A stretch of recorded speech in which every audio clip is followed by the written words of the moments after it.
আসসালামু আলাইকুম। বিসমিল্লাহির রহমানির রহিম। শ্রম আইন নিয়ে আলোচনা করার জন্য আরো একটি পর্ব নিয়ে আপনাদের মাঝে উপস্থিত হলাম। আমি হুসাইন আহমেদ আকাশ, সাধারণ সম্পাদক, বাংলাদেশ প্রগতিশীল নির্মাণ শ্রমিক ফেডারেশন। আশা করি সকলে ভালো আছেন।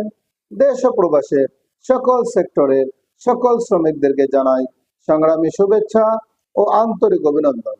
সংগ্রামী সাথী ও বন্ধুগণ, আজ আমরা আলোচনা করব শ্রম আইনের পঞ্চদশ অধ্যায়ের ধারা 232 নিয়ে।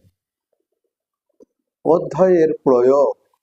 এই অধ্যায়ের নিম্নলিখিত যে কোনো একটি শর্ত পূরণ করেন এমন কোম্পানি বা প্রতিষ্ঠানের ক্ষেত্রে প্রযোজ্য হইবে, যথা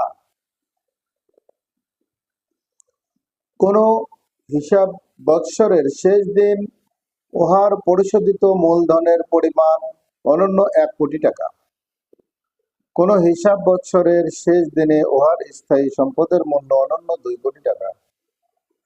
সরকার সরকারি গেজেট প্রজ্ঞাপন দ্বারা উহাতে উল্লেখিত অন্য কোন কোম্পানি ও প্রতিষ্ঠানের ক্ষেত্রেও এই অধ্যায়ের প্রয়োগ করিতে পারিবে।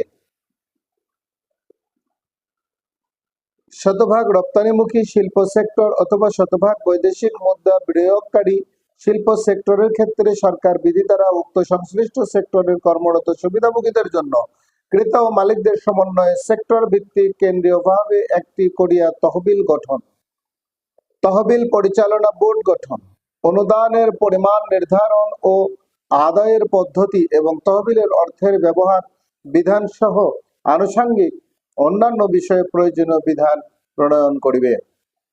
তবে শর্ত থাকে যে এই অধ্যায়ের উদ্দেশ্যে প্রণয়নকল্পে উক্ত বোর্ড সরকারের পূর্ব অনুমোদন সাপেক্ষে বিধান প্রণয়ন করিতে পারিবে।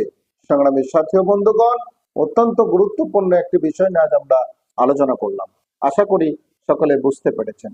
দেশের প্রচলিত আইনের প্রতি শ্রদ্ধাশীল হয়ে এদেশের সকল মালিক এবং শ্রমিকদেরকে শ্রম আইন মেনে চলার অনুরোধ রেখে সকলে সুস্বাস্থ্য দীর্ঘায়ু কামনা করে আজকের পর্ব এখানে শেষ করছি। আসসালামু আলাইকুম। আল্লাহ হাফেজ।